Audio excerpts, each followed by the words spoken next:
Good afternoon, everyone, and welcome to Community Development, Housing, and General Government meeting. We have a new Community Development and Housing General Government Committee, except for me, of course. But we have 3 new members, just like Councilmember Scipio and her public safety. Everyone on that committee is new, including the chair. So I will have the clerk to please call the roll. Mayor Pro Tem Adams. Present. Councilmember Joyner. Present. Councilmember Hall. Present. Councilmember Burke. Here. We have the way we do this, for those of you that don't know, and I'm sure they learned in their orientation, that we have consent agenda and we have the general agenda. And we will ask if there are any items from the consent agenda that needs to be pulled from the committee or from the council members present. I am going to ask for C1. If there are no others, could I please have a motion for the balance of the consent agenda? And the clerk will call that one up when the motion passes. Move for approval. Second. I have a motion and a second by Councilmember Burke and Councilmember Hall. All those in favor, please by just saying aye. Aye. Okay. Clerk, please call up C1. Item C1, request for a public hearing to modify Chapter 4 of the Unified Development Ordinances to amend provisions for single-family uses within residential multifamily zoning districts. Mr. Murphy. Good afternoon, Mayor Pro Tem, members of the committee, members of council. This is a text amendment to change and what I would call unify or get everything in line for single-family residential houses within the multifamily districts. Our chart and our various tables in the ordinance had what I would call some oddly constructed requirements, and we discovered that actually through something that the city was trying to do at one point with some redevelopment of some lots that the housing authority had partial ownership and the city had partial ownership, trying to do some single-family homes. What this text amendment does is it basically makes a single-family home allowable in any residential building multifamily district with a 5,000 square foot minimum lot size. And Mr. Murphy, I know that you and I and some of us understand this, but I'm going to ask you to go through this presentation, if you don't mind. If you will hold on a second. And we will. Thank you, sir. Especially, again, since it's about housing and zoning and what we're trying to do as a city with building more housing. So.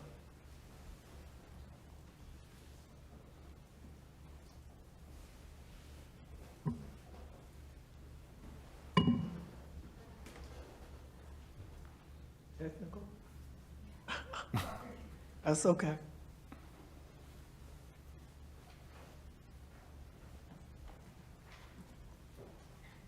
I just think it's, again, very important. I know the committee can look at it. Here we are. Go ahead, Mr. Murphy. This is a text amendment request from Planning and Development Services staff to modify Chapter 4 of the UDO to amend provisions for single-family uses within residential multifamily districts. It doesn't like you. Okay. This work program item arose from previous rezoning requests in which it was revealed that single-family uses were subject to varying and at times more stringent standards than more intense residential multifamily uses within the same districts. This amendment intends to improve the logic and consistency for single-family uses, especially as maximum allowable density increases.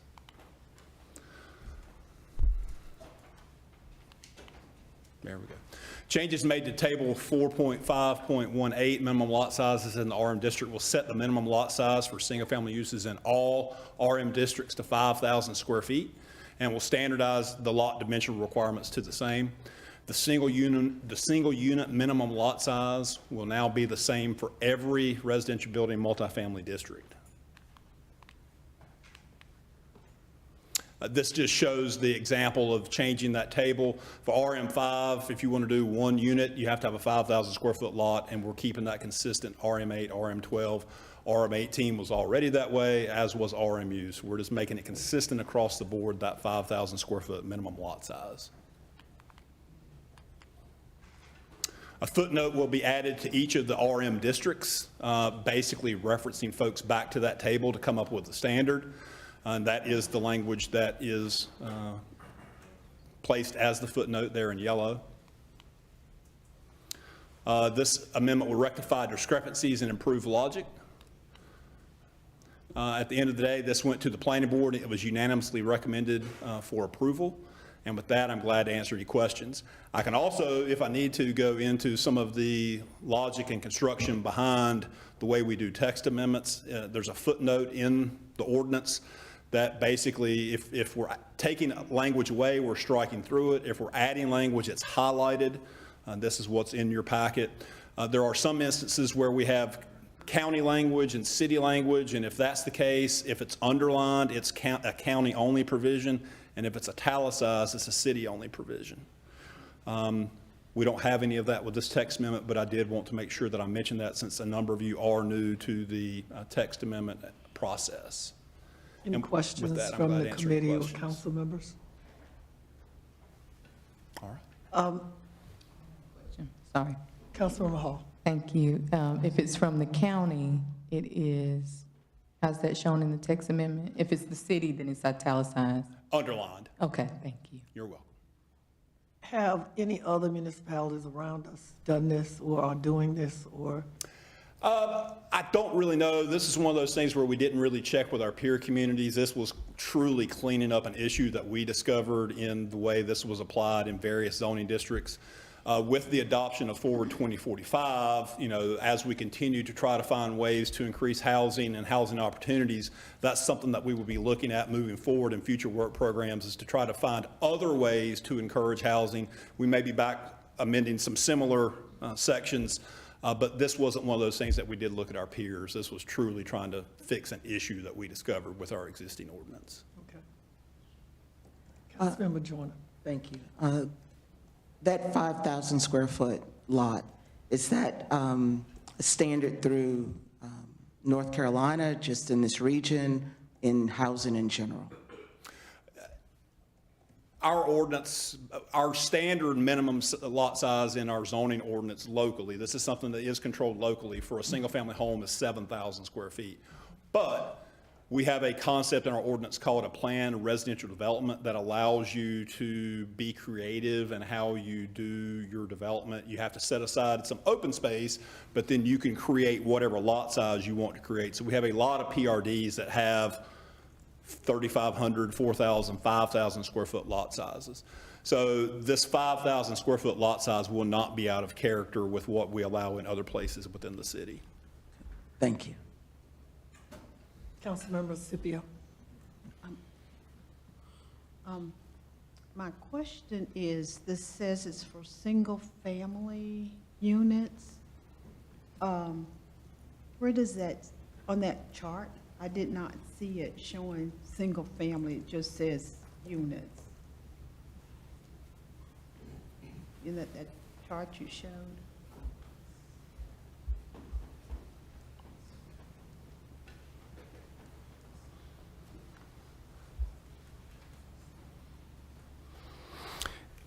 Correct. But if you look at that chart, I mean, single-family uses are allowed in all the multifamily districts. But this chart, what it does is if you're doing one unit, you have to have a 5,000 square foot lot. So again, if you read that chart 4.5.18, number of units 1, in each zoning district, you've got to have a 5,000 square foot lot to create the lot to do it on. But I'm saying it doesn't specifically say single-family units I think on that. But it's number of units. So if you only have one unit, it is by, in and of itself, single, I mean, it's going to be a single-family unit. I think where we might be getting some confusion is the fact that we know that M stands for multifamily, basically. And again, your number of units, and it may be read that way. So I think that's where the council member's going with this, is she's looking to understand, we know that we can put single family in multifamily district zoning, but we can't put multifamily in the single family unless, what? Doesn't matter, or it all washes the same. Single family residential, multifamily, Correct. yeah. I guess I'm not understanding the question. So RM is residential multifamily. That is I mean, that is the zoning classification, but residential multifamily allows a single-family home as a permitted use. But the inverse of that is not the same. Residential single-family does not allow multifamily, Correct. but residential multifamily does allow single-family. In this case, if you're going to do one single-family lot, i.e. one unit, you've got to have a 5,000 square foot lot size to do it on. Put it on. If you're going to do a duplex, you've got to have, depending on which district you're in, that's a 2-unit, you've got to have the corresponding lot size. So the one is single. The one is single-family in this And the two is context. like a duplex. Correct, Is the 3 a triplex? And Correct. the 4 a quad? correct. Oh, maybe that's what is missing from that chart, understanding. Well, now, keep in mind, we're focusing on just this chart, but this chart works with the other 800 pages that are in the land use ordinance. So you can't just take this one chart and think that there's not other information that would lead you to that conclusion. But the There's other chart- information. Yeah, but the chart should be understandable for anybody reading it as a chart. That's why I was confused. We good, everybody? We good? May I have a motion to approve this item, C1? Make a motion to approve. Second. It's been moved and properly seconded by Councilmembers Joyner and Burke. May we please take the vote? And we're doing it digitally, electronic. Mine's not coming up. I'm good. Thank you. City Clerk, would you please call the next item, please, in the general agenda? Item G1, community presentation about full circle mentorship. To give you all some content of why this organization is here, I spoke with our Assistant City Manager about this, about the agenda. We, as a council and committee, we allow other groups to come and share information about their organizations or their progress, whether it's a downtown group, whether it's a nonprofit that we have partnered with over the years or whatever, to come and basically report, whether it's Crosby Scholars, Smart Start, doesn't matter. And I think it's important that we allow other voices in the community to be heard, as, to use this as a platform for them as well. So it doesn't look like that we pick and choose who we want to come and talk to us. So with that, introduce yourself to Full Circle mentorship. Good afternoon. I'm Kenneth Reed. I'm the Chief Operating Officer of Action for Equity, and I'm joined with Shantae Graham from Full Circle Mentoring. And today we're going to be talking about how we operationalize the grassroots, essentially taking a $20,000 grant, anti-poverty grant from the city of Winston-Salem in 2021, and we're able to use that to develop civic infrastructure in our community.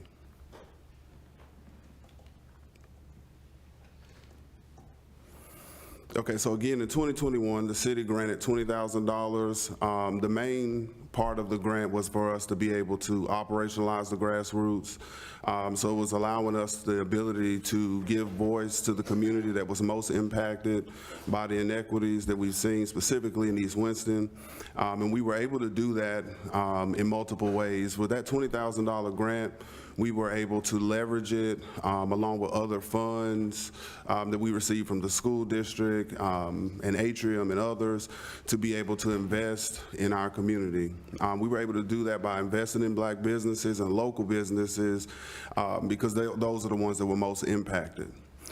We were able to do that with 49 businesses that we invested with. We were able to create jobs in the community to the tune of $1.3 million, and that's because we were able to leverage a grant with the school district in order to be able to launch the embedded mentorship program.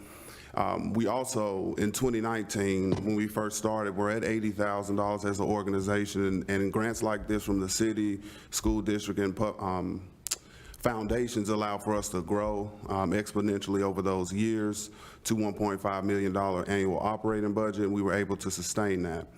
And so essentially over that time period, we were able to take, for every dollar that we received, we were able to bring back $380, most of which was outside of our community from the federal government. And how that breaks down is that we received $1.4 million from the Winston-Salem and County schools, again, to serve 200 families across 4 different schools. We were at Paisley, Parkland, Reynolds, and Follow Hill. And so between those 4 schools, we served 50 children at each school, and we were in those schools with a whole school, whole community child approach, meaning that we were in the schools, we were also in the homes, and we were in the community to make sure that the children had what they need. At the end of that, we were also able to extend the program with the SAMHSA grant from the Substance Abuse Mental Health Service Agency for $4 million that was awarded to the Center for Trauma Resilient Communities with Crossnor. Of that, we were able to, we are going to receive $1 million over the 4-year period to be able to invest in the, what is now Full Circle Mentoring, which you'll hear about in a second. Also, with our local foundations, anchored by KBR, ZSR, Winston-Salem Foundation, and others, over that 4-year period, we were able to raise $1 million that we invested in developing the civic infrastructure that we're discussing here today. And then lastly, in partnership with Atrium, we have the By Mothers Project, which is around Black maternal health outcomes, in which we did community-based research, in which Black mothers were trained to do research, and then went into the community to see exactly what the problem was, how we can improve outcomes, and create some interventions. And in this phase of that project, we're currently developing an app in collaboration with Atrium, their healthcare provider, their doctors, as well as doulas and those most impacted, so that we can create a solution that really brings about the changes that we want to see. The methodology that this hits on was Action for Equity uses a theory, practice, policy methodology. So essentially, in this case, we thought, our theory was that if we used equity-based frameworks with data to back it, that when we took it to community, those most impacted could solve their own problems, and then we would take that data and those outcomes and make policy recommendations. And so this is the general frame of how we go through all of our work from the theory, practice, policy methodology. In developing the grassroots, you'll hear from Shantae with Full Circle Mentoring, but we also, in addition to Full Circle Mentoring, we are the backbone for Winston-Salem Freedom Schools, and we were able to leverage those relationships to develop culturally relevant family engagement practices that is now being scaled across the district. We were also able to take the funds with our Opportunity to Love and Heal, again going back to those most impacted. This coalition of women have all experienced gun violence, and they came together to be able to solve those problems. And so we backbone that organization too, so that they can, do the work in the community. In addition, we developed civic infrastructure with My Brother's Keeper. My Brother's Keeper, we're the backbone organization for My Brother's Keeper, doing the policy work and the administrative back end, but the work that really happens in community with leaders like yourselves and others who have developed and came to the coalition and the network to be able to solve problems from those most impacted. And it's to say that it's not just that we are focused on Black boys and young men of color, but it is to say those most impacted, if we raise them, then we'll raise everybody else. In addition, what We Heal Together is a grant that's actually that second year where you saw the $4 million. This is the name of the initiative that was awarded to the Center for Trauma Resilient Communities. And in this, we are really looking at how we build a resilient community to deal with the trauma and so that we can move past it and prosper. And then lastly, Thriving Together is a cohesive cross-sector network that is all working together towards moving things forward. So it includes government, it includes the business community, faith community, education, everything you can really, think of in order to, how do we solve these problems more effectively? Because we know that these problems don't just happen in schools, they don't just happen in the community. And it's not just up to the city or the school, it's up to really everyone to work together to solve these problems. So now I wanted to pass it off to Shante Graham, who will tell you a little bit about what Full Circle Mentoring has been doing in the community. Good afternoon, everybody. afternoon. My name is Shante Graham. I am director and founder of Full Circle Mentoring. Full Circle Mentoring is housed in Piedmont Park at the Recreation Center. And we have a team of mentors. It's 5 of us that are on the ground, actually going from schools to homes, actually hands in with just the engagement pieces that connects all together to make sure that all of our youth are thriving, are getting what they need. We have a whole child health coordinator, which is Ms. Lashika King. We have Mrs. Arante, who is also part of the researchers board that Kenneth spoke about a little while ago. I am too a part of the By Mothers Research Board with a background in social work. We have Sincere, who is a family advocate. We have Terrence, who's a family advocate, and Miss Demetrius, who's a family advocate. Not listed, but she is here in the building today. She's our newbie. So Full Circle Mentoring, we are a art-based and trauma-informed self-awareness program. We want to make sure that to combat any issues that our youth are experiencing, we are meeting those issues at the baseline and bringing awareness to anything and everything that our children may be experiencing, especially making sure that they are trauma-informed, because we know that a lot of the outcomes that we see and experience every day are impacted by things that we experience early on, our adverse childhood experiences especially, and so we are tackling those issues head-on at the forefront. And the impact for our whole family, and we say the whole family because if my household is not correct, if my mom is not doing well, then I'm not thriving. If I'm not thriving, I'm going to school every day, and I may be sleeping in my classroom, so my grades aren't where they need to be. I may go to school angry, and I may cause an issue in my classroom, and that's throwing other youth off. So we want to make sure that we tackling from the, we're working backwards, we're working from the head down, from parents down. And in doing so, we have, the past year, we had 64% increase to access and educational supports, meaning each one of the mentors are going into the school. We are there, we are meeting with principals, we are meeting with CARES team. Every scholar that is enrolled in Full Circle Mentoring, we have been to each one of the schools that they attend.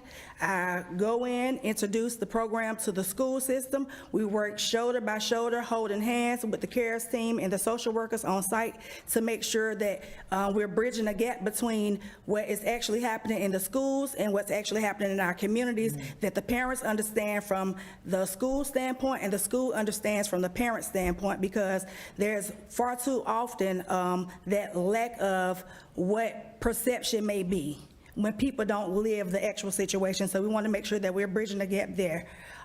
We have 63% increase of our parents, and this is coming from data, surveys from our parents, that we're meeting, they're able to better meet basic needs.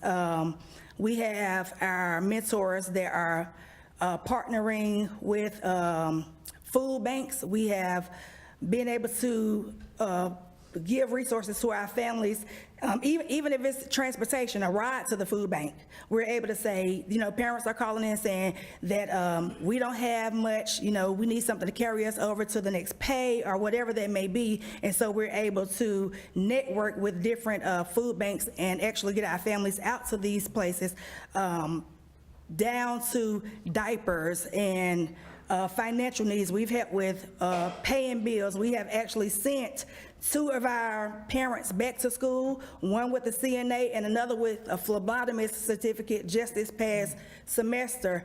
And all of that comes with just having that open line of communication and understanding. I know a lot of times, if I don't live on a certain side of town, I don't really know what that experience is like. I know firsthand, me personally, because I'm living proof that you can be anything you want to be. You can dream big as long as you have that support. Piedmont Park was the first site chosen because I was born and raised there. I was a child that stayed in a 12, my grandmother had 12 kids. We slept 4 to a bed a lot of times. But it was always the people that I was able to go to that ran the recreation centers, that ran the NYSPs that no longer exist. They were able to drop gems that helped me, the little black girl from Piedmont Park, go to school, get an education, and know that there was something better, and then get a social work degree and come back and build something that we want to make sure is sustainable and that can help each one of these scholars. These are my babies here. Raise your hand, full circle babies. These are my babies here, but it's 56. Half of our kids are at hockey today. Hockey. Something that they are never being introduced to. They are up there at the Coliseum right now with the Thunderbirds. So when I asked them who I want to go with me and who I want to go to hockey, of course you guys know what the answer was. So half of them are at hockey today, but it's just being able to provide those experiences, even down to education.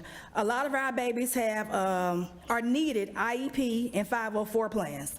Well, some parents didn't know what that was. And if they heard of it, they didn't know how in-depth it was. And if their child had it, then some kids were still not receiving the services because there was not a push with the school system. And I'm not saying that the teachers, because kudos to all the teachers, I could not teach. That is not my line of work. But they're so overwhelmed. So our mentors meet them half the way, if not more, to make sure that we're calling our parents. Your scholar has a IEP meeting on Tuesday at 7 p.m. or Tuesday at 5 a.m., whatever the time is. Our mentors we cranking up that van, we picking up those parents, we're making sure they go into those meetings, we're making sure that they understand what's happening to make sure that their child is receiving a proper education. As far as family engagements, so every single week, all of our scholars, we're at their houses. Some of them will pull up to the school and they get to hide and in a lunch line and we coming to your class, and, we see you, and knowing that we're showing up. We have honor roll kids. We have kids that are excelling beyond what they ever have before. We have a tutor that comes twice a week to the site and work with our kids in reading and math and all of the different subjects that they have challenges in. And so we have watched grades really soar this year, and being able to support that IEP and that 504 plan and make sure that the parent understands what it is that your child can access to be great. It's been a big plus for being able to make sure our kids are properly educated. Our family engagement pieces, every week, parents see us every week, not at the center, but at their house. Not at the center, but if they don't have time to meet at home, we meet them at their job. Not at the center, if they out and they grocery shopping and we calling and we say, it's Thursday, we were headed to your house, and she say, well, I'm at the grocery store. Well, which food line? We just need to come and check in. You know what I mean? So we want to make sure that we're showing up and just making sure that our kids are being able to meet every need, in fullness. I just spoke about the school check-ins. We have made great rapport with the principals, with the scholars. A lot of our scholars attend Mineral Springs Elementary. We have scholars that attend Reynolds, North Hills Elementary School, and I think sometimes they probably get the front desk people probably get tired of seeing this. Y'all here again?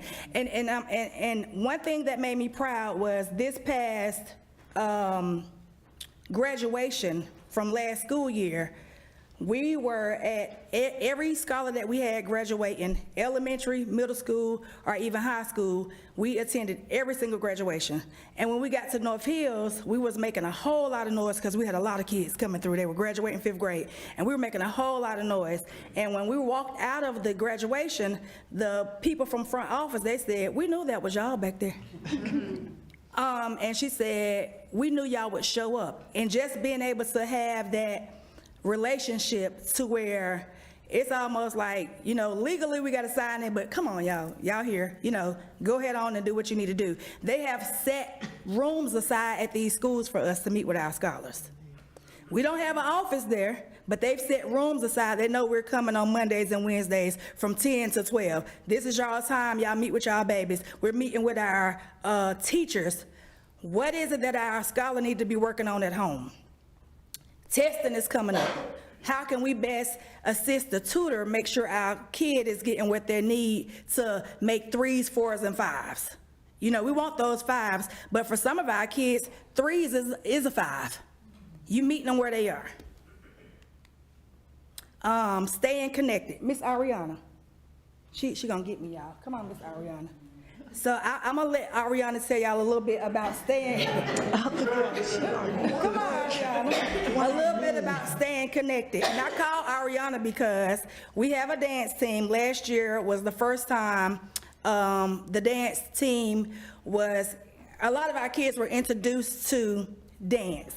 They are used to TikToking and the hip hop, but for Ariana and 11 other girls, it was the first time they learned jazz, tap, ballet, what else? Lyrical, all of the things. And these young ladies were invited to go to Myrtle Beach last year and participate in 24/7, which is a really huge dance competition. And they went down there and tell them the outcome, Ariana. You got this. What happened when y'all went to Myrtle Beach? Did you win or did you lose? We won. All right.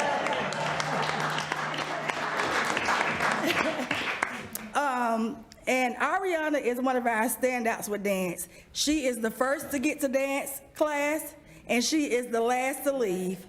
And she knows the dance schedule frontwards, backwards, left to right, and she keep me on my toes. Miss Shantae, we got a competition June 3rd, 7th, 12th, 36th, whatever. She's on top of everything. That's why I called her up here. Good job, Ariana.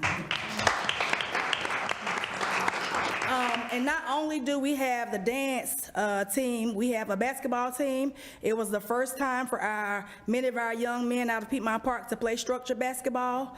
And with the two programs that were implemented, the dance and the basketball, it's bigger than just being a part of a group of kids. It's about learning those leadership skills, learning those effective communication skills, learning how to lean on each other, learning how to be supportive of one another and encourage somebody else that may not do it as great as you. And just to know that you are special, you are unique, you are a part of a society, and make them understand, know, and respect who you are as a person. Whether you're black, brown, green, yellow, or red, you are human, you fit in.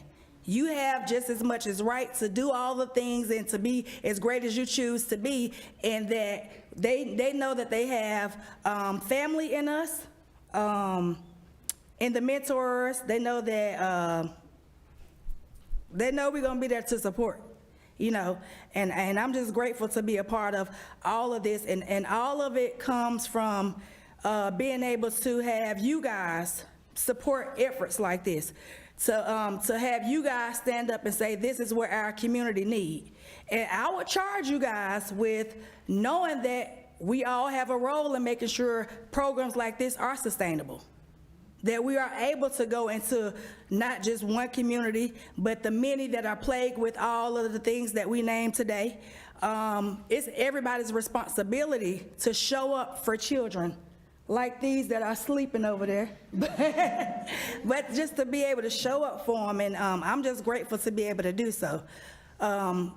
These are some of our parent feedbacks. It won't play, but the testimonials is something. I listen to them and I get teary-eyed, and they come barging in my office every couple of days. Thanksgiving, we fed over 150 just this past Thanksgiving at the center. Oh, will it play? If one play, you can play one. What's your name? Kanisha. Okay, and what are You you? might not be able to hear the audio, though. They won't play. My thoughts on Full Circle is the Audio. education program. Hear the audio. It has transitioned our family greatly. It has brought so much confidence amongst my daughter, who attends the program daily, working on behaviors from home to school, and relationships amongst the community between home and school. Wonderful. But our parents, they are beyond grateful. We most recently assisted a family that was living in a hotel for 2 years with 3 kids. They moved into their own unit about a month and a half ago, and we worked with this family. We only worked with this family for less than 3 weeks. This family had been to different programs, and I'm not tooting my horn about this one, but we're gonna make sure we get the work done. We're gonna give it everything we have, and we're gonna do it with the understanding that everybody deserves a better life, and everybody deserves to not just to exist, but to thrive.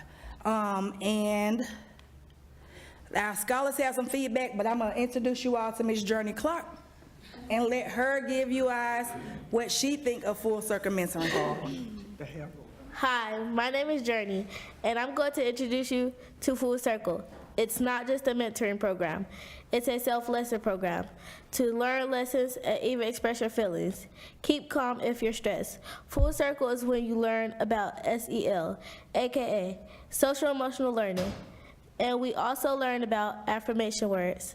Also, affirmation words are motivation words and words that are powerful that can help you through life. And also, Full Circle helps you with your family and gives your family what you need. Full Circle is caring and understanding how you feel and try their best for us. We heard some stories and they went through a lot. So what's the most thing I learned from Full Circle is that when you respect people, you get respected back, and also don't forget, stay positive.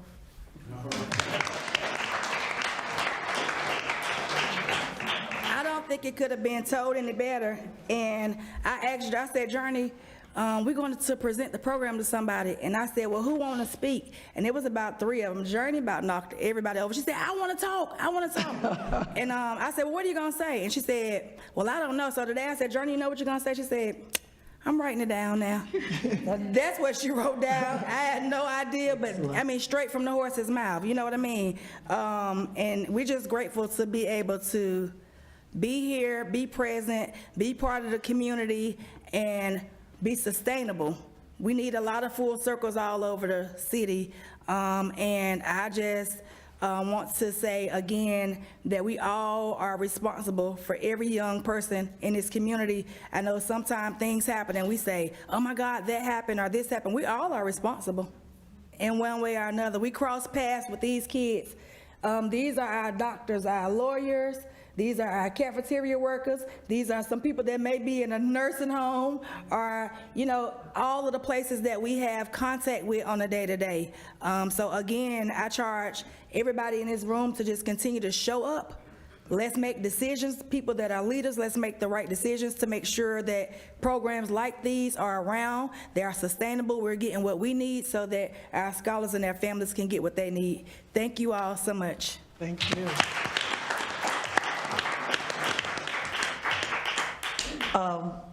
Like I was saying, it's important as we move forward that we hear from all of the community. You know, programs like this that the city collaborates with, that we pour their tax dollars, our tax dollars all together to do, we need to be able to see them and hear what they're doing. And they need to, just like they said, hold us accountable. The community is not just the business side, even though we need the taxes and the revenue. There is the people side. And there are people in this community that need more than others.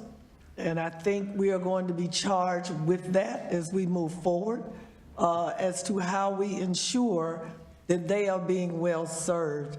And just like the children, have the babies stand up. The babies.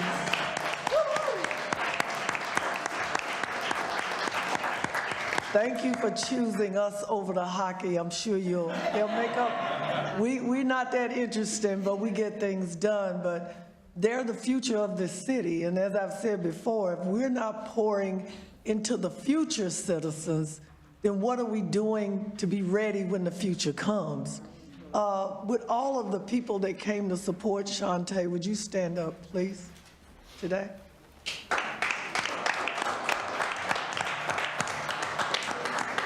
Again, it just lets you know that there's a network of citizens out there that are working. All of the organizations that they listed over the past 2 or 3 years, a lot of organizations were working in silos. We all know we've worked in some with them. But I think we are turning the corner where everybody now is starting to collaborate and be responsive to each other, to know that the work can't be done if we don't all work together. Any comments from the committee or the council members? Councilmember Scipio. I think this is one of the best reports I have seen in a long time. It really says when we invest with the right organizations, we get a really positive return. I am so impressed that you took our little $20,000 and you maximized it so tremendously.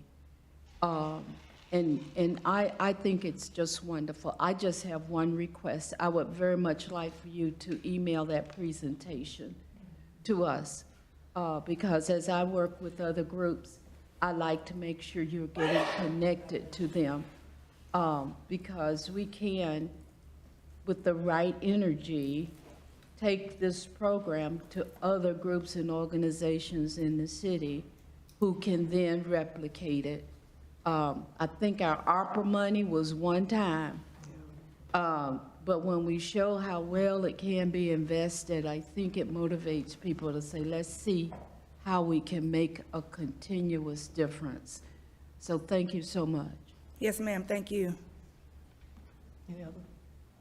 Councilmember Hall. Thank you, Chairwoman Adams, Mayor Pro Tem Adams. I just want to echo what Councilmember Scipio said. Shantae, the presentation was amazing. And I was going to ask for the presentation because I wanted to hear the other testimonials from the parent feedback. So I think that was important. But continue to do what you all are doing, and looking forward to seeing more. Thank you so much. Councilmember Jordan. Thank you. To Shantae and to the rest, thank you so much for the work that you do. I know the passion that many of you have in your hearts and in your feet to keep it moving. So thank you. As mentors to kids, it's no easy task. And your heart can be broken.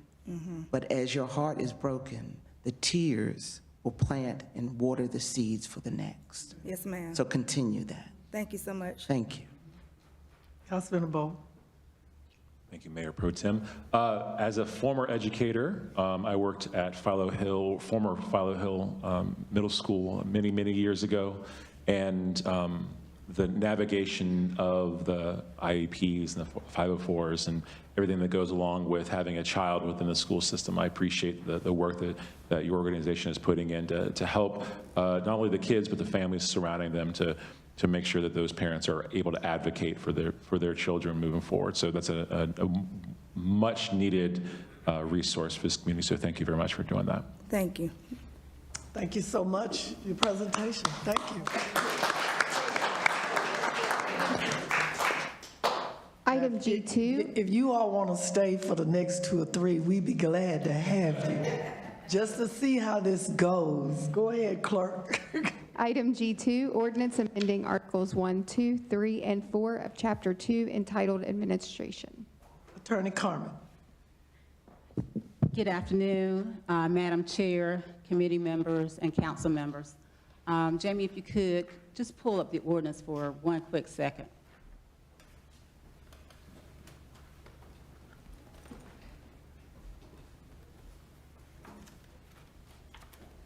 I just want to make sure everyone has the same understanding in terms of ordinance amendments and how they occur.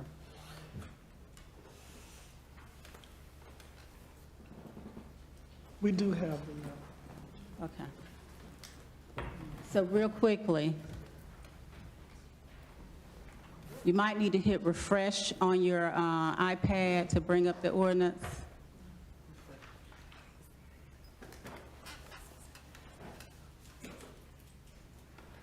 Okay.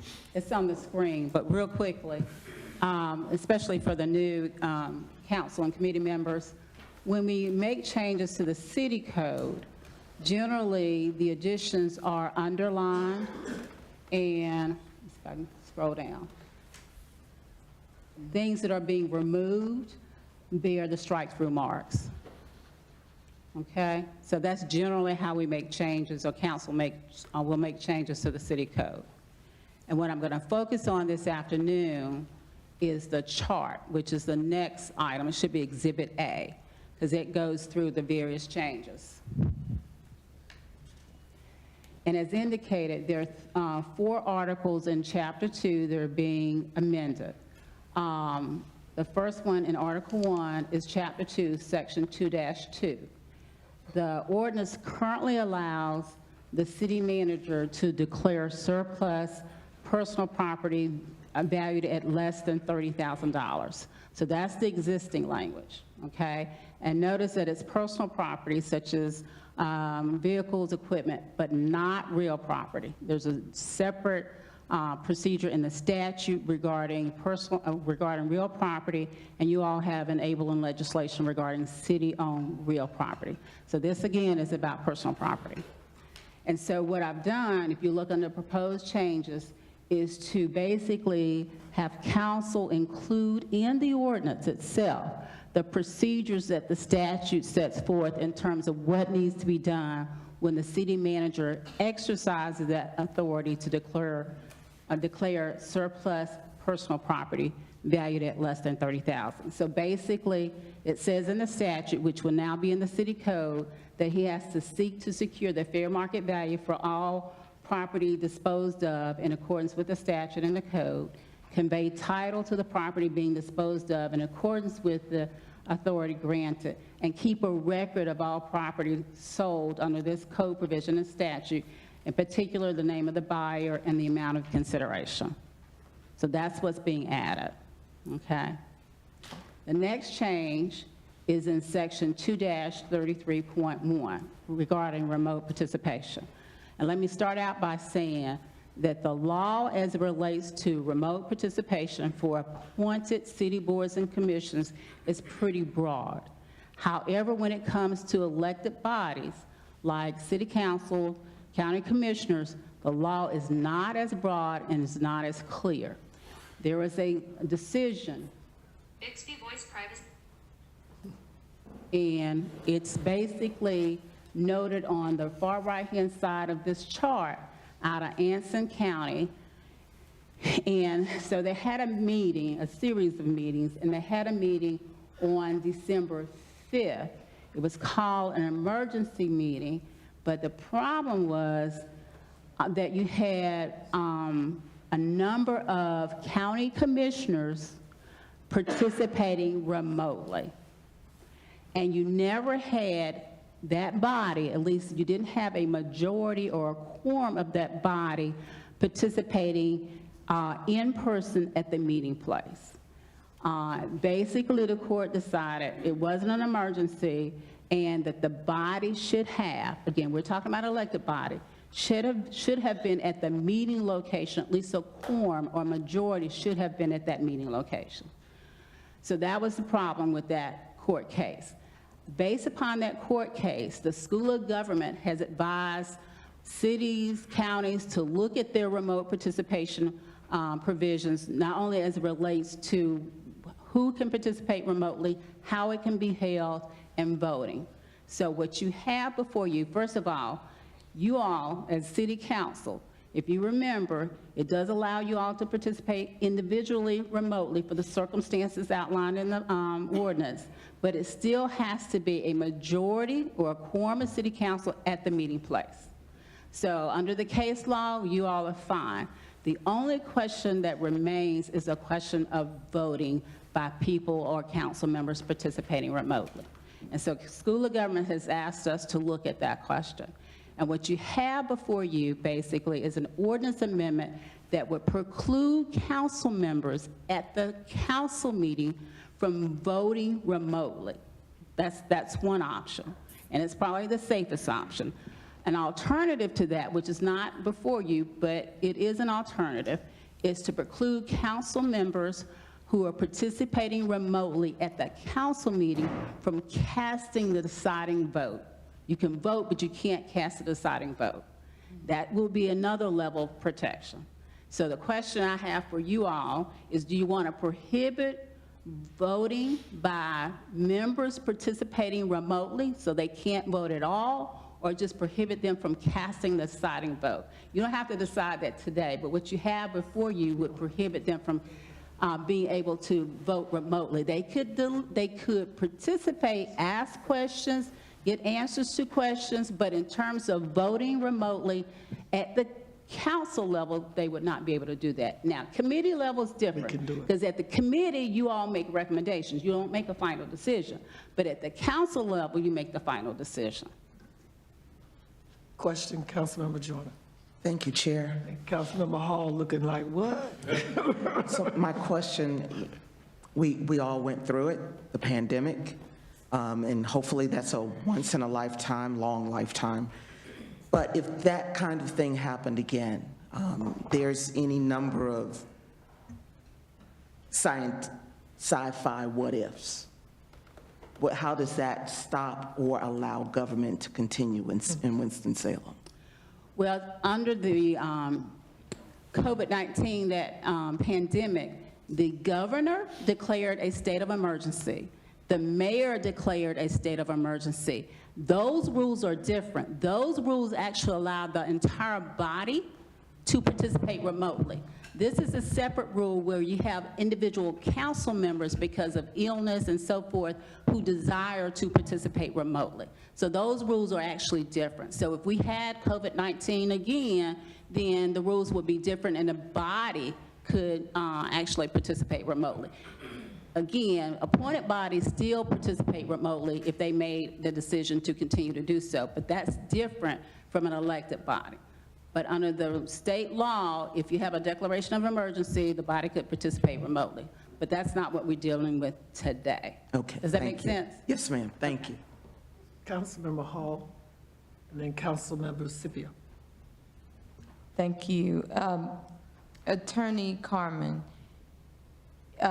if, let's just say, Councilmember Hall is participating remotely from a council meeting, and we chose the option of not being able to cast the deciding vote, would the votes have already taken place and then my vote be, and then someone would call for my vote of what my vote was? Or if it's only if, like if I still had access to my iPad and could vote, if my vote makes it 5, or if it is already a 5 vote, then mine would be retracted?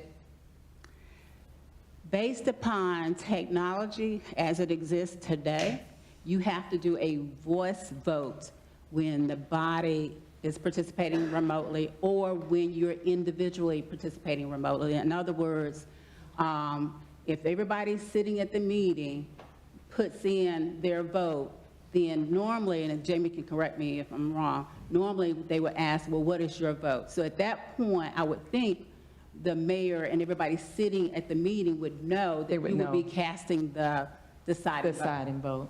Okay. Does that make sense? It does, and that matters to me. Thank you. Councilmember Scipio. Attorney Carmen, this just seems so punitive if you're unable to make the meeting. So Can you give me an idea of what precipitated that? If one can't make the meeting, why would they not be allowed to vote if they're remote? Again, it came as a result of the Anson County decision, which occurred recently.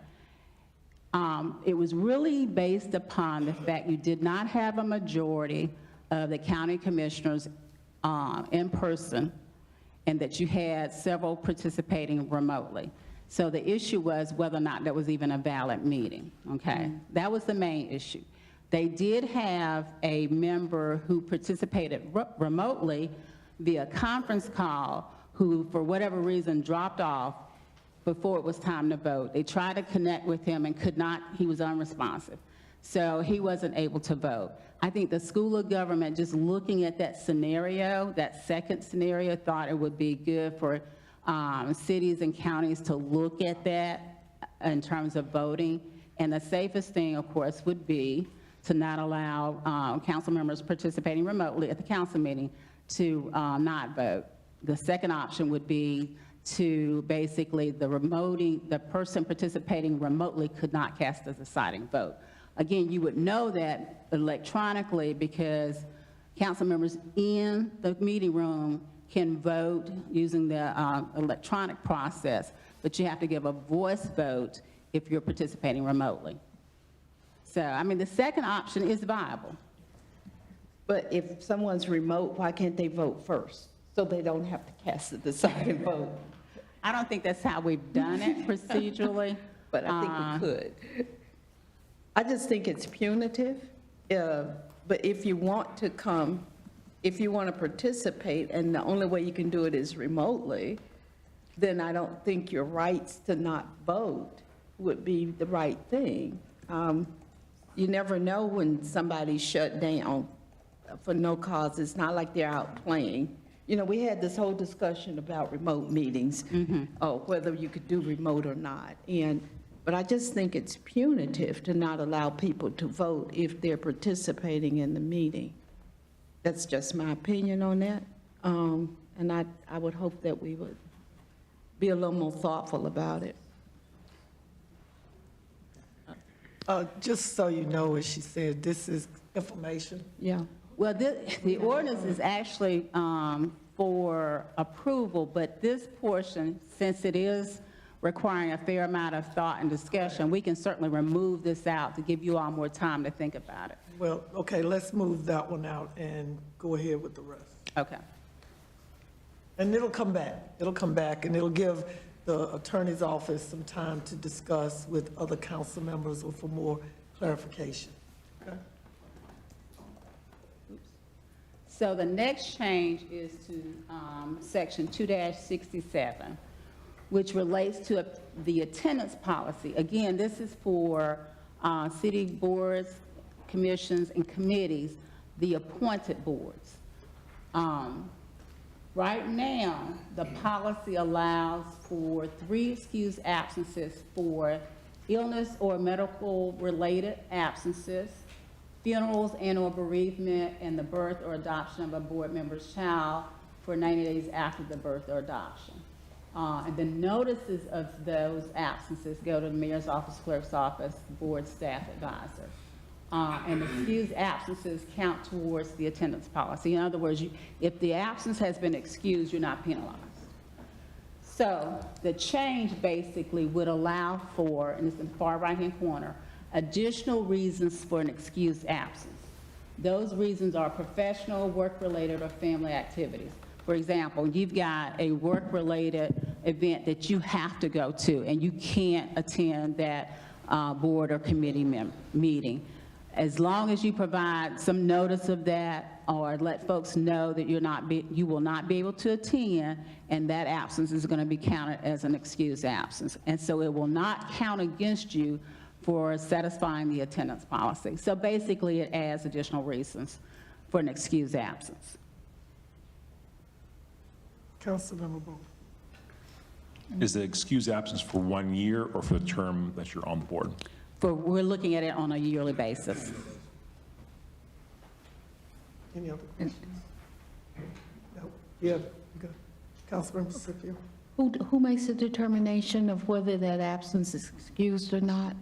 We're looking at the board staff or the chair. Now, keep in mind that this policy sets the floor. So you have some boards who've indicated that the board itself has to make that decision. But this policy at a minimum requires that either the staff person or the chair make that decision.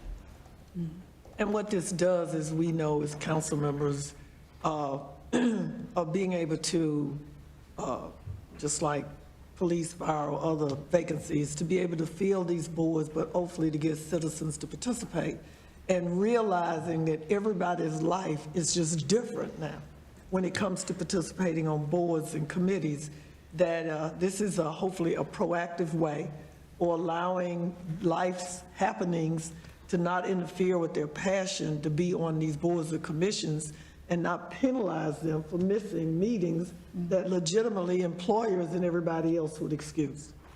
Councilmember Scipio. Yeah, I like the additional reason of professional, work-related, or family. I'm not sure about family activities. Is that like vacations or reunions? It could be those. It Yes. could, okay, all right. I like that, but I think there are some people who, I think it really makes the committee members understand that their presence is important, and it's very important. And the 3 excused, I think it's important too. I've observed some commissions and boards where people are always absent. So I don't think they had three meetings they attended, because all the others were excused for whatever reason, and they wouldn't resign off the board for whatever reason that was. So I like the additional, and I do like us sticking with the 3 excused. Okay. Next. The last change is to section 2-13, the residence requirement. Basically, for the city manager and the city attorney, they have to move within the city limits within 180 days of appointment. The proposed change would allow city council, basically, for the successful internal candidate for the position of city attorney or city manager to extend that time period up to 3 years. And it's a successful internal candidate as opposed to any candidate, because in theory, if it's an external candidate, you got to move in the city anyway. And I think some of us have had this discussion prior to your office. Any questions or concerns? Chair, I have a concern about 3 years. I think that's an extremely long time. And I understand about moving from location to location, selling houses, relocating kids and all of that. But there's got to be some kind of commitment to where you're going. And in 3 years, you can commit and uncommit without really changing much in your life outside of staying in a hotel or apartment, whatever. I think there needs to be a commitment to the city and to the residents of the city. Maybe 6 months might be a little short, but 3 years is definitely too long. The only thing I would say, Madam Chair, is that it allows that extension up to 3 years. Council could very well decide that it's less than 3 years. Councilmember Scipio, but city manager or city attorney, you might want to weigh in on the fact that there are contracts in place and other things that require the city manager and the city attorney. Mind you, this is just for the 2 employees that we hire. We don't hire anybody else. And that's a fair point. I'll weigh in just a little bit. The city council has, and this was before I got here, but they have eliminated residency requirements for all employees except for the city manager and the city attorney. In many cases, as an example with the 2 new assistant city managers that we hired, they were not officially required to live in the city, but they were offered moving allowances to live in the city, and they both actually chose to do so, which is a great thing.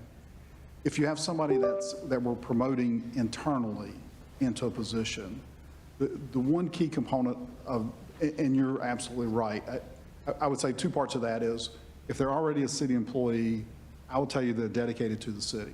That's not an issue that we have of somebody coming in to take a position, but continuing to live somewhere else. That they're already committed and a part of the city, and council, in this case, either of those positions, council would have had to decide that that individual was the best candidate to take that position, whichever manager or the attorney. The flexibility there gives you, in many cases that I've seen over my career, is typically the issue is school-age children. And I would say typically high school-age children more than anything else.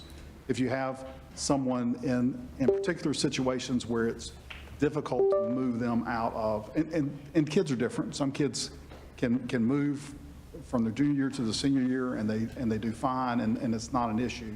Sometimes kids, it's difficult for them to adjust to that new environment, or to force them to adjust, or to force a parent to make that choice. Because we don't want people to not choose to move up in a promotional position because of a choice of that disrupting their family to a large extent. So again, this gives council the option. It does not say that you have to. The ordinance basically says 180 days, but gives you the opportunity to do that as a part of negotiations. And I will say, hopefully this current council hopefully will not have to do that. But it will come up again at some point. Councilmember Scipio, then Attorney Carmen, then Councilmember Hall. You know, sometimes our policies can be antiquated. But I look at Winston-Salem is the majority municipality in the county. And we would have more of the county if we could have continued to annex, but those other little cities incorporated, and so they stopped us from having space to annex into. But because we make up so much of the county, I think we should have our residency tied to the county, not the city. And that's just how I feel, because if you're a part of the county, you really are going to be really about this city. So I'm not as sensitive about you living in the city, but I am sensitive to you living in the county. Because the county, you can go anywhere in 5-10 minutes, even if you live in any of those little municipalities. People who live in those municipalities that are part of the county, they come to Winston for almost all of their services and their entertainment. So they are as much a part of the city, I think, as an actual resident. So I would be more in favor of changing it to being a resident in Forsyth County and have the time at 180 days. Attorney Carmen, then Councilmember Hall. The only thing I was going to mention is that some of our sister cities have actually relaxed the requirement that their city attorney, in particular, live within the city limits. I know that the Greensboro city attorney was not required to move into the city limits, and I think there are a few others. I just think that, in particular for an internal candidate that's perhaps in the county, making that transition from the county to the city will take some time. And as the manager mentioned, if you got a child that wants to continue in that school district, that's a difficult decision to make within 180 days. So I think there are reasons to allow that time period to be extended, and it's up to, doesn't have to be 3 years, but it's up to 3 years as decided by the council. Councilmember Hall. Thank you.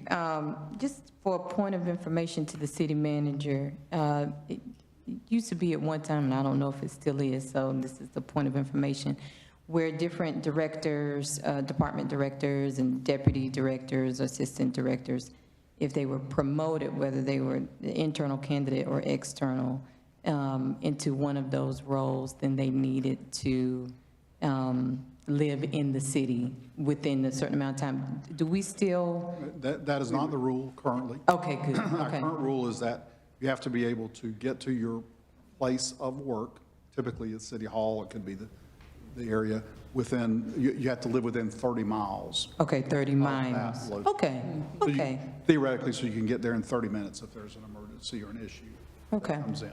And that was relaxed, again, as a recruitment tool. okay. So that, I think, And that's true for our police officers, firefighters, and for most other folks, they can live with it. Okay. Wherever they can commute into getting us. But we do have a fair number of positions that are on call, so they have to be able to respond within a certain amount of time to the city if they're called upon. And so that's usually how it works. But again, in that case, you may have somebody that has a family farm that they've inherited or, property.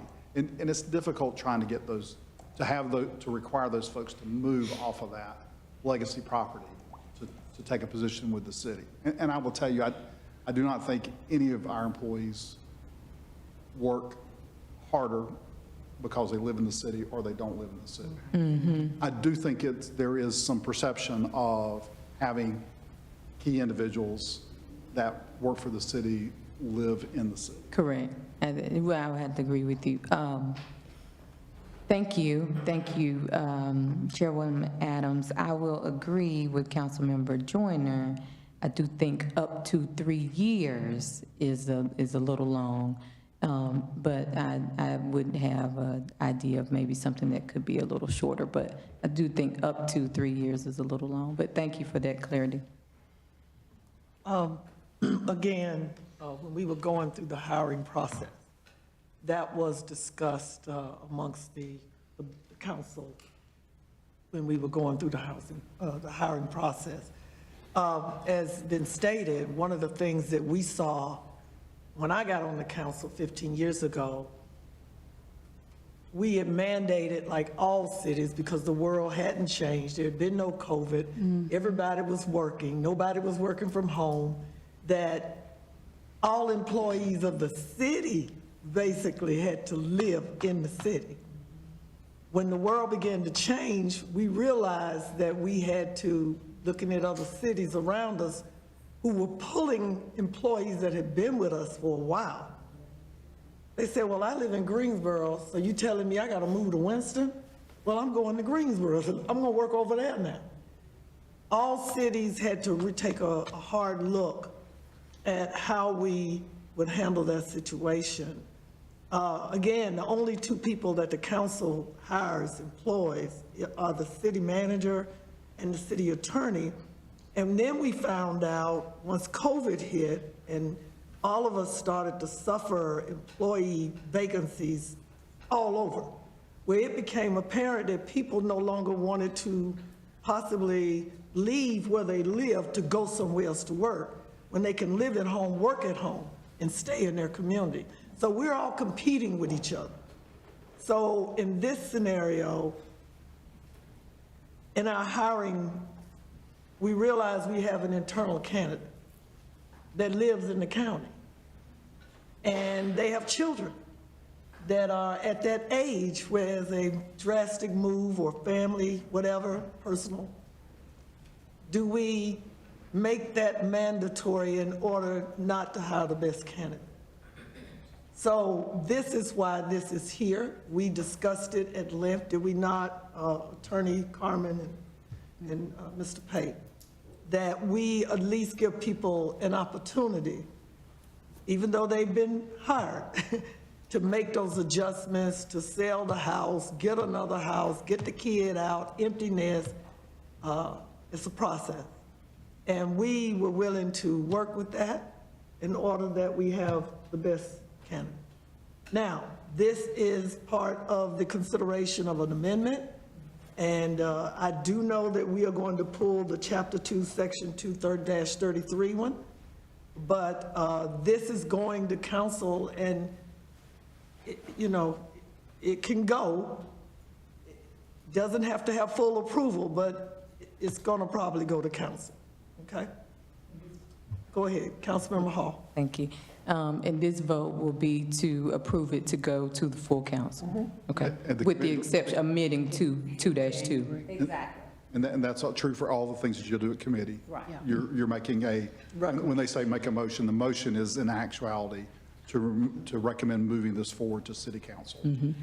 And just for a point of clarification, if it receives a unanimous vote at the committee level, it goes on the city council's consent agenda. If it doesn't receive unanimous vote at the committee level, it generally goes on the general agenda. So the request here is to move this item forward with the removal of section 2-33.1 regarding remote participation, but to move it forward to full council. And that's a general rule, but I will tell you that if we know that a council member wants to discuss something or has an issue, even if they're not on council, then we'll put the item on a general agenda item. But it can go to consent if it gets unanimous approval from committee. We have discussed general agenda item 2. May I have a motion to move this item forward? Without the quorum, remote participation provision. I beg your pardon? Without the remote participation provision. Right, without section 2? The committee also, you also have the opportunity of just moving this forward to council Without without a vote, recommendation. without a recommendation. Correct. So that would just put it on that would give you time to consider it. You will have public comment at a meeting before this, and then you'll consider it at the next agenda, or the second agenda in January. First meeting in January. I think you said the first meeting in January, maybe? Move for approval without recommendation. Second. It's been moved for approval. It's been moved and properly seconded, and to go forward without a recommendation. All those in favor, let it be known, but do we vote? But yes, you do, but I want to just be clear too. Did that motion excluded section To 2? exclude section 2-33.1. Yes, just to make sure we're clear for the record. All those in favor, please vote accordingly or thumbs up. Right, because it didn't come up on mine. Thumbs up or down? Okay. To approve the motion? Move it, Yes. yeah. They got you. Thank you. You read my mind. City Clerk, would you please call the next item, please? Item G3, consideration of the city's legislative priorities for 2025. Good afternoon again, Madam Chair, committee members, and council members. I'm going to speak from the PowerPoint presentation, which should be the last item. Jamie, if you could pull that up for me. And City Attorney, could you explain to the audience what the legislative priorities or packages Sure. is, what it is? Every year, council puts together a legislative package, which is basically a package of bills, resolutions to be submitted to the Forsyth County Legislative Delegation. You all generally will meet with them ahead of the short session or the long session. Next year would be the long session, which starts on, I think it's January 29th. So these are basically bills that either local bills or statewide bills that city council is asking for based upon operational needs or other needs, and resolutions generally are either resolutions requesting funding or in opposition of some legislation that's already passed or is on the horizon. But generally, council puts together this package to present to the delegation ahead of the session opening. Does that make sense? Yes, thank you. So in this year's package, there are 3 bills, 2 statewide bills, 1 local bill, and 3 resolutions. The first bill is a bill to be entitled an act granting additional authority to local governments to assist or incentivize developers of affordable housing. This is a statewide bill because the topic itself, which is system development fees, is not a topic that can be the subject of a local bill, which is a bill that pertains to that specific jurisdiction. So a statewide bill basically is a bill that covers the entire state, has at least 15, I think, localities in support of it. So this is going to be presented as a statewide bill. It basically will allow, if passed, will allow the city council, or if it delegates it to the Utilities Commission, to basically waive or reduce system development fees. System development fees are a one-time charge assessed against new development to pay for facilities, water and wastewater infrastructure needed to support growth or to recoup costs for existing facilities. Basically, these fees are looked at on a comprehensive basis every 5 years. Put together the current and future projection of fees from 2023 all the way out to basically FY 2027 through 28. And if you look at the meter size, 5/8, and you look at 2023 through 2024, for water, it's $795. For wastewater, it's $2,246. So you take that, and this is an example just for illustrative purposes. If you take a development that has 59 single-family homes, 5/8 meter for each home, you take those fees, the wastewater and water, add those up, times the 59 homes, you'll come up with a projected system development fees. So essentially, this bill, if enacted, would allow City Council, or if it gives it to the Utility Commission to waive or reduce those fees if the lot or lots are devoted to affordable housing. So you can see that this would be an additional savings, and this is basically savings on top of what council is already using, which is the legislation council obtained to sell city-owned lots for or without consideration. And a number of those lots have been sold for $1 or some nominal amount. So this would be an additional tool to incentivize developers to basically develop affordable housing. Let me just step in for a minute there. That it could be done on property that is also a part of that the city owns and that you're giving away for a lower than valued amount. This could also be for property that somebody else comes in and asks for this waiving of system development fees to do a development. Just to make sure council understands, our system development fees are calculated based on the capacity that a residential unit or whatever development is going to use of the system. So from a utility standpoint, if you waive these fees, we have to make up those funds from somewhere else in order to provide the capacity that's needed to serve this development, whatever that is, the homes, and typically. So there is cost to build wastewater plants, to build water plants, and to have the capacity to do that.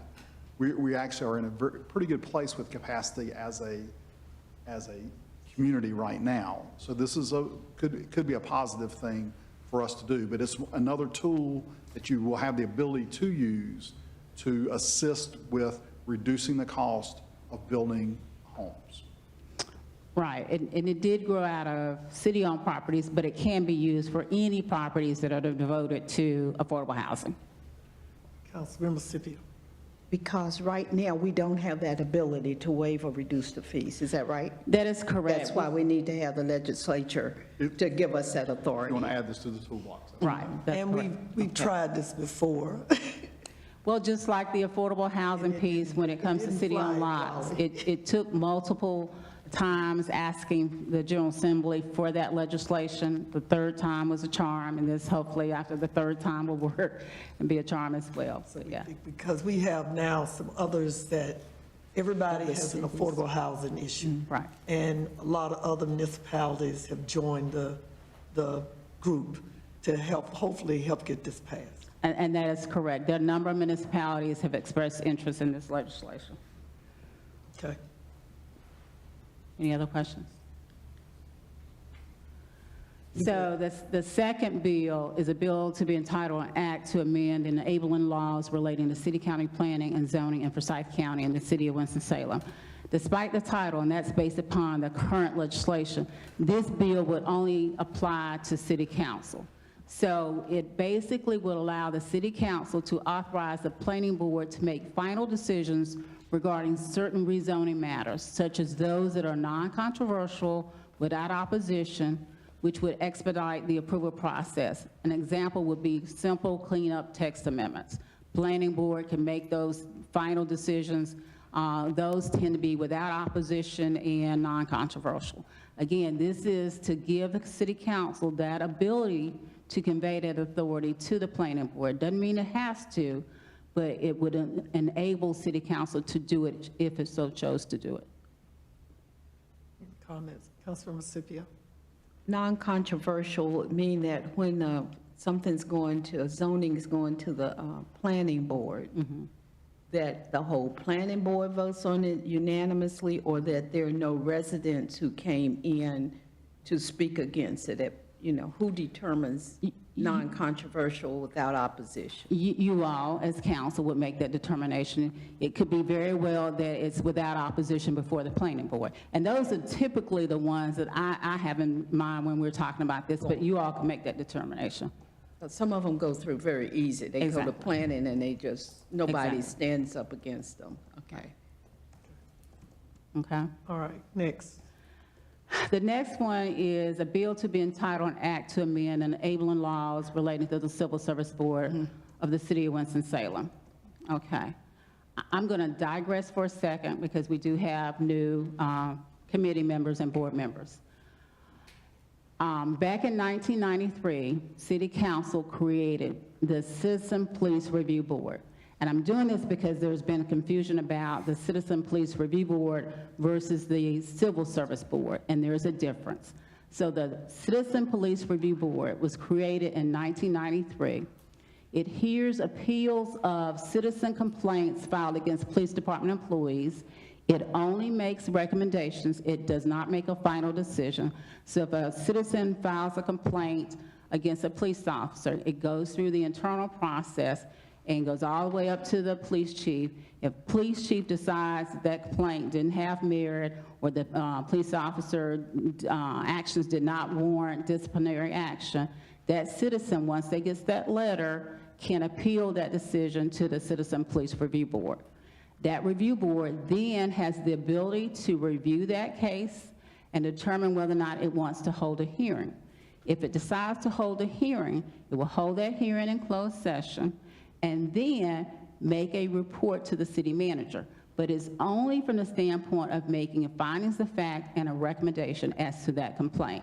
It does not have the ability to make a final decision, nor does it have the ability to issue subpoenas. So that's the Citizen Police Review Board. And Councilmember Jordan is very familiar with that one. Okay. Civil Service, and she served on it some time ago. Civil Service Board. This was a board the General Assembly has basically forced the City of Greensboro and City of Winston-Salem to create. This board hears appeals from employees in the classified service, and I'll talk about who that is in a little bit. But those appeals relate to terminations, suspensions, involuntary transfers, reductions in rank, denial of promotions, or raise in pay to which the employee would be entitled. That board, unlike the CPRB, that board makes final decisions. That board could overturn the decision of the police chief or fire chief, as well as the city manager. That board has subpoena power. There's a big difference between those two boards. Just want to make sure everyone understands that. Okay, so Civil Service Board. The General Assembly enacted legislation in 2023, basically telling Winston-Salem Greensboro to create the Civil Service Board. And again, it relates to employees in the classified service. So the Civil Service Board has jurisdiction over employees in the classified service. So what does that mean? Every police department employee, every fire department employee, except for those that are listed. Chief of Police, Deputy Chief of Police, Assistant Chiefs of Police, the Fire Chief, the Deputy Fire Chief, and the Assistant Fire Chiefs. They are not subject to the Civil Service Board, okay? The Civil Service Board, as I indicated before, hear appeals from employees within the classified service relating to those topics, and only those topics.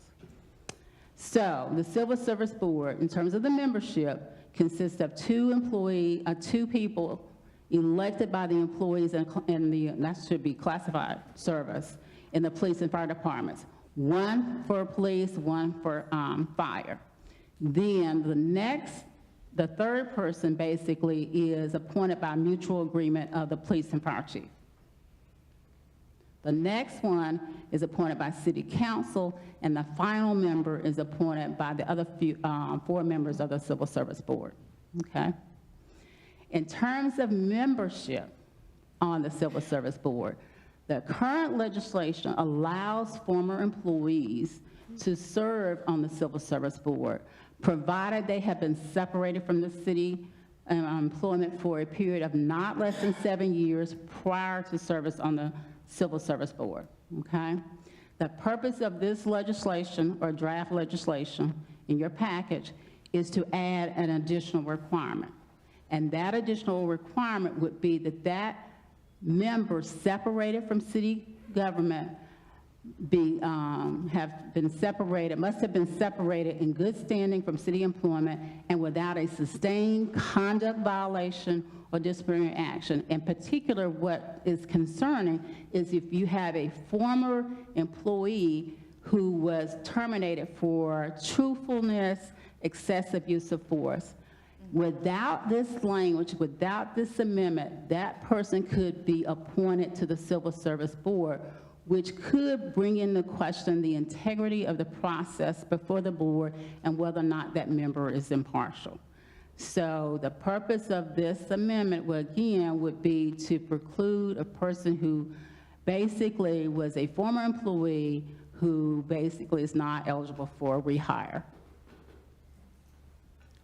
And I think given the fact that this board could basically take someone who has been terminated for excessive use of force, and that person appealed that decision to the board, that board could very well reinstate that person, even if the manager decided to uphold that termination. Given that, I think it's crucial that you add some more standards in terms of former employees being able to serve on this board. That is, again, different from the Citizen Police Review Board, because if the Citizen Police Review Board decided or made a recommendation that that person who engaged in excessive use of force not be put back on the job, they don't have the ability to implement that and bring that person back. They only make a recommendation to the city manager, and the city manager would make that final decision. But this board could very well decide to put that person back. And so that is the reason why that bill is being recommended. Any questions? Councilmember Scipio. I think that is a very important part to bring back, but that person who was terminated would have to be elected by the body of people for any other board member. So they would have had to go through that whole election process, or appointed by the council, or in that slot that's both parties. Mutual agreement, Yeah. right. So in many ways, I would say it would be highly unlikely, but you never know, because I know that you definitely want impartial people who can see both sides of whatever that action But the chances... without bias. Ooh, what's that? Your battery's running low. Is that the clicker or is that? Oh. It's very The chances, though, of the folks in the classified service knowing what this prior history is slim to none. It may be that the fire chief and police chief might know, but it's a maybe. Council, we won't know. Okay, we wouldn't. So, again, this is a guard against that potentially happening. And are you also recommending that to Greensboro to add into some legislation? We had so that we could be consistent? And we certainly can do that. But I don't know where Greensboro stands on that. We had a general discussion with their legal counsel about whether or not you all could even do that without this bill. And between discussions with them and my talking to the folks at the General Assembly, drafting division, analysis division, it was clear that you all needed to have a bill. But we can certainly ask them if they're interested. Again, this package is for consideration. It's to go forward. Yeah. So, any comments or anything? Well, I haven't got finished. I got the 3 resolutions. I'll make it quick. Okay, keep it moving. Okay, first resolution, first of 3. Again, this is in response to a bill, Senate Bill 607, that was adopted recently, that would require City Council for any signs that were removed pursuant to your sign ordinance adopted some time ago in 2007, any of those removed after October 1st, 2021, you would have to go back, council, the city would have to go back and pay them. And that is not fair, basically, because it's imposing a requirement to pay those sign owners despite the fact that you all gave them a 15-year and ultimately 17-year amortization period to recoup their funds. Okay. The second resolution, again, is in response to a bill that was recently passed. The governor did veto this bill. It probably will be overridden. The Senate agreed to it. The House is still, I think, debating it. But if it stands in place, basically this provision in Senate Bill 382 will impact you all's ability to remove or any future zoning requirements or make changes in non-residential areas. For example, a municipality that wished to amend its zoning ordinance to place further limits on the zoning districts in which fertilizer plants might be allowed. Right now, based upon the last amendment you all did, they're allowed in general industrial, but there's a setback of 400 feet. So if you wanted to change that and require a greater setback, this language would prohibit you all from doing that. And then the other thing, another example, is if you wanted to change where motor vehicle repair and maintenance shops could be located, based upon this language in the bill, you would have basically, and this goes to the fertilizer plant example, you would have to get the written consent of every shop property owner whose property would be made non-conforming by the zoning change. So anybody that would be opposed to that has a shop that would be opposed to you all making those changes would not consent to it. So effectively, you're hamstrung. And remind them, this is the state, this isn't us. Oh, yes, this is the state, certainly. So this resolution would be in opposition to that provision in the bill that was recently passed. I hope everybody understands what that means, particularly poor and black and brown communities where we have lots of brown fields. We have lots of hazardous material and environmental justice issues that now we can't just not allow people to, if we know it and they want to build it or whatever, it's theirs to do. We can't make them tear it down. We can't make them stop. We can't. As the attorney said, we would have to have the owners of the property and the business to sign off on this. And I would probably say the only way they would sign off is if we had to pay them a lot of money to allow us to take ownership of that properties in our city. So I'm sure a lot of environmental people, Dr. Chanel and others, are going to be coming thinking that we came up with this. This came from the state, that even if you use the Weaver Fire Plant, I think it might have precipitated this coming when the community said they did not want another fertilizer plant or anything like that in their community. So, okay, the last resolution, again, is a resolution that seeks a funding request for affordable housing, a ladder truck for Fire Station 19, and to address significant stormwater issues. This is the same funding request that was made last year, essentially. Yep. And some of it kind of got lost in the weeds and a lot of stuff that was going on, so it's being resubmitted in your package. So that's the package. Questions? I know it's a lot. Okay. Any questions? But you can also, again, you have to get with the attorney's office or other staff members about anything that you have concerns about. But I would ask you to please, again, think about the amendments and think about this legislative priority. Because at the end of the day, it's not going to be the attorney's office out explaining it to our constituents. It's going to be us, okay? All right. And right now, I think the plan is to have a meeting with the delegation on January 24th. Okay. So I need a motion. May I have a motion to move this forward to the full council? Motion to move forward without recommendation. I second.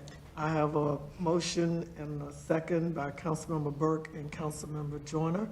All those in favor, please let it be known by voting. Aye. Okay. Next item, please, City Clerk. Item G4, consideration of items related to rapid unshelled survivor housing rush funds. I know everybody's thinking, we have been here a long time.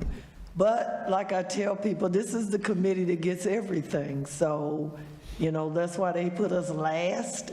And we want to make sure that everybody that comes get heard. I'm gonna make that a promise to everybody. Unless somebody tell me I got to stop my meeting, we're going to keep this thing moving. Go ahead. Good afternoon, Mayor Pro Tem Adams and committee members. The item you have before you is for the acceptance of Rapid Unsheltered Survivor Housing Grant, also known as RUSH funds, in the amount of $548,496. These funds are awarded to the city as an entitlement grantee in response to Hurricane Helene. The funds can be used for short-term rental assistance, emergency shelter, housing relocation, and financial assistance for move-in costs, supportive services such as case management, street outreach services, and our homeless management information system. I can take any questions that you guys may have. Ms. Floyd, reading this, the public might think, well, why are we getting this money when it's for victims of Helene? Could you elaborate on that, please? So the city of Winston-Salem was included because we were part of the state of emergency, ourselves as well as Charlotte, the state of South Carolina, and a few other areas that were not hit as hard as Asheville were included because of the state of emergency, and we are an entitlement grantee from HUD. So we were included in that second allotment that came out in November. Thank you. Any questions, comments? May I have a motion? No, do you have a question? Councilman Scipio. Is this a one-time allotment? At this time, we've only been told of this one allotment, so we will have to do requests for proposals and the normal things that we do before we award any of the money, and then that will come back to you guys. Is there a restriction on how soon, how long we have the money to be able to use it? Or do we have to perform by Yes, so a it's certain 2 time? years, and it will take a little time, just so that the public knows, it will take a little time before this money actually is starting to be awarded, because we still have to do our consolidated plan. So we have a public meeting with grant funds that is held each year. So in January, we still have to have this as part of the consolidated plan in order to get public feedback, in order to determine which programs are needed in the community. And then there is a ratings panel, which is a group of 7 community members that determines how funding is allocated for all homeless service programs. So we also have the rating panel who will determine this allocation as they do the other allocations that come through the city. And do we already have the money, or do we have to request it after we determine how we want to spend it? We already have a contract in the mayor's office. We just have to get permission for the city manager and assistant city manager for us to move forward. Great, thank you. May I have a motion, please? Move for approval. Second. It's been moved and properly seconded by Councilmember Burke, Councilmember Joyner. All those in favor, please let it be known by saying aye or thumbs up. The motion passes. Next agenda item, please, City Clerk. Item G5, 2024 Environmental Justice Report. Dr. Miller.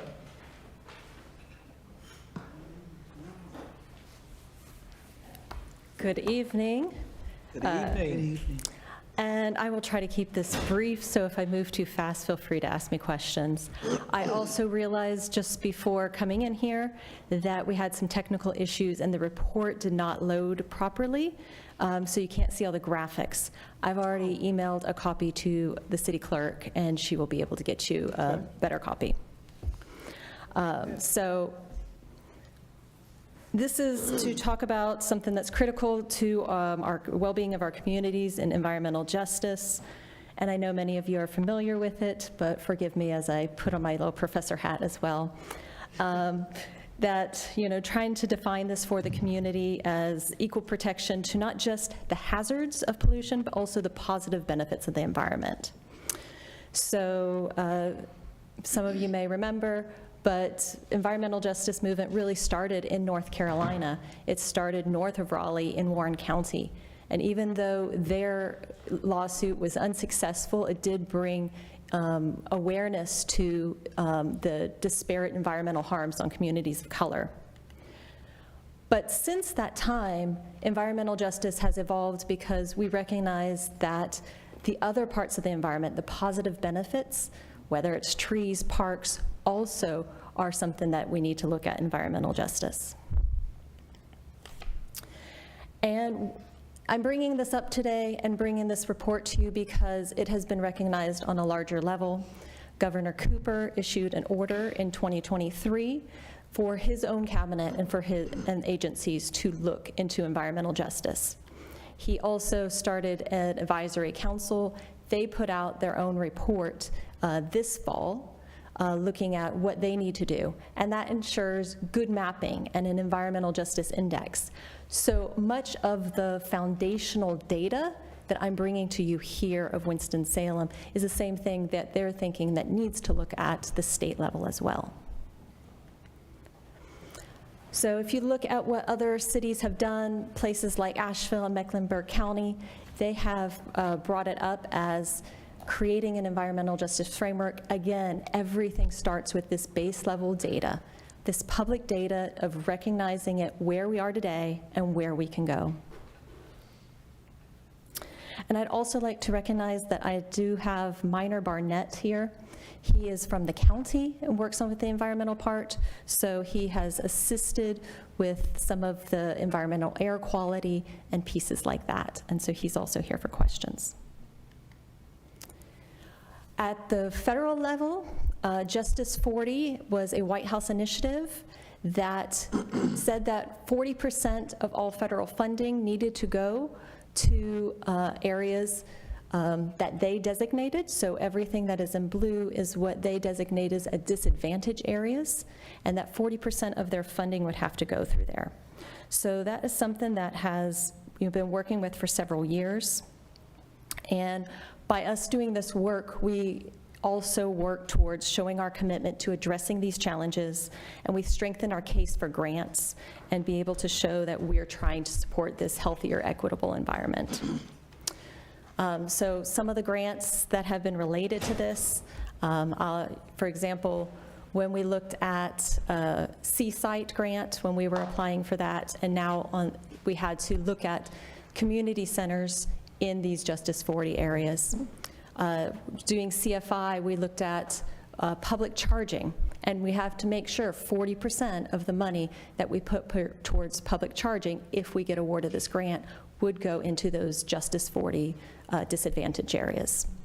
NC, when the ones that filter down through them, they are requiring 100% of your money, whether it's a forestry grant or an EECBG grant, 100% falls in those Justice 40 neighborhoods. So it's very important information that's coming in through this report. So that is our goal. Our goal is to take the public data that we had and form this foundation for environmental justice, allow a better understanding of our environment, to allow you to look forward, to set priorities, and seek solutions on having better data.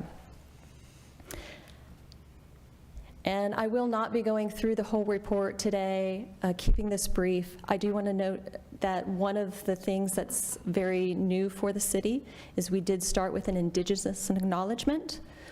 We worked with the DEI folks, worked with Wake Forest and some of their professors who helped create their their acknowledgement, because we think it's important that we begin it with the people of the lands that we now inhabit, and that deep and cultural, spiritual connections to the land and the natural resources. And they have historically and continue to be one of the marginalized groups in environmental justice discussions. So to point it out, I'm just showing a couple of things. So other departments have also had different types of these indexes. Department of Energy has their own. They call it a social vulnerability index. And what they do is they take a lot of the social demographic data and they put it together to find out who is most at risk. So as you go through the report, what you will see is that there is the actual impact of pollution, but they also take an index and they put it with that socioeconomic data to say, if this is the case of things, who is more vulnerable to this pollution? Who is more vulnerable to not having it cool and to an urban heat island effect? So it lines up very closely with Justice 50, but they are slightly different because they're calculated different by different agencies. So on the benefit side, you see things like in parks. We actually have a quite high equity, even though we have a lower score when we look at park scores. But we have higher equity because our communities that are in those Justice 40 areas actually have better access to parks. And so even though we don't have it in all those purple areas, are saying where these park scores think we should be making new parks. Another aspect is tree inventory. So tree inventory is related to urban heat islands very critically. And what you'll see here is I picked out our lowest tree canopy area. And in that area where their tree equity score is 59, where our overall score is in the 80s, that particular area is 12 degrees hotter than other parts of the city. So by having an inequity of tree canopy, it's showing that it's actually an inequity that is on the environment and therefore on the health of our residents as well. So what is next and what is this whole report looking at? It's going to be used as an environmental scan conducted as part of the strategic planning efforts. And next month in January, you'll see me here again where I bring forward the results of our food resilience planning report. So you'll see that as well. And that's where we are. Thank you. Any questions or comments for Dr. Miller? I just want to tell you, Dr. Miller, you have been a ray of sunshine since you came to the city. Thank you. You have helped to explain on a level that everybody gets the importance that we just can't talk about environmental anything or sustainability because it's all connected, and helping to push it to the forefront with action items in a plan that we can work with. I look forward to hearing what you have to say at our strategic planning next month, which is January 29th and 30th. Yeah. Do we know where that's going to be yet, Mr. Pate? It's very likely going to be at Tanglewood. Okay. Tanglewood? Okay. All right. Yeah, Scott, we leaving the city. Okay. You have to get out of town a little bit. Yeah. But it's so important. A lot of us that grew up in this community understood what environmental justice was before there was a name for it, with I-40 and 52. And the fact that the community that is considered, again, that we know most African Americans from East Winston, the island effect, is because when we grew up, and Councilmember Scipio knows, Claremont, Martin Luther King, as you know it, 5th Street, whatever, it was canopy of trees, was it not, Councilmember Scipio? We had trees everywhere.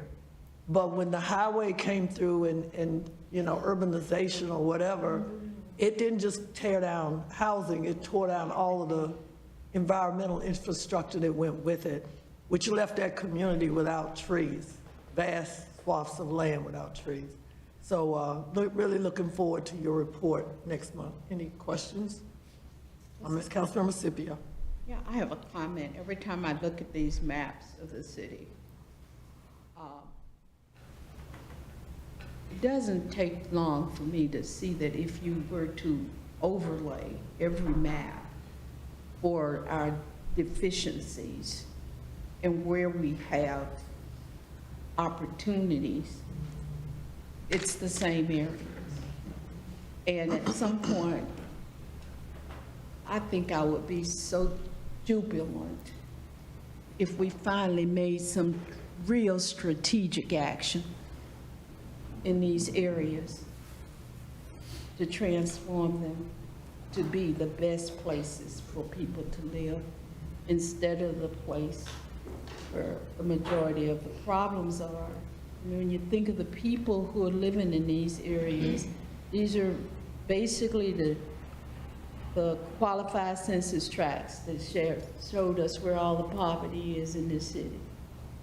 The opportunity zones that talked about where economic development should be targeted. But I hope we'll stop looking at things in such a broad way to where we don't get some precision, some specific action that 20 years from now this can change. I just hope we can do that. I get a little annoyed seeing the same areas, but no action. Any comments? Councilmember Boyd. Thank you. So I love this presentation, so thank you. As Mayor Pro Tem said, looking forward to what you have to say for our strategic planning and finding, just starting off with some low-hanging fruit that we can just kind of work towards first, and then having something for a year later and a year later after that we can chip away at and cut down on some of the issues that we have, and kind of to go back with what Councilmember Scipio said, I do a lot of studying of the food deserts and the food disparity in the community, and I saw that map and it was basically the same map. So I was like, oh, that's a different map. So yeah, it's important work, and I look forward to working with you. Thank you. Councilmember Hall. Thank you. Thank you, Dr. Miller, for that report. I, too, am looking forward to January in the strategic planning to, see full report, hear from you. Also, the food resiliency study, those results from that, and just, how we can take a further look at that. So thank you for your work. Thank you for the presentation, and looking forward to seeing you in January. Thank you. City manager. Hey, I want to call you a councilman. No, please don't. What you trying to say? Well. Everybody can't do this hard work. This is hard work. That's exactly right. I just want to remind council that, again, in appreciation of Dr. Miller's work and what's going on there in her group, the full report is actually attached there. So you have about a 100-page report that you can go through and start digesting at your leisure as we move into the environmental scan and the strategic plan. It won't come up. It won't come up. Yeah. But we'll get it to you. I will tell you, it is prepared. I have seen it. Yeah. Any other comments or questions? If not, thank you, everyone. This meeting is adjourned.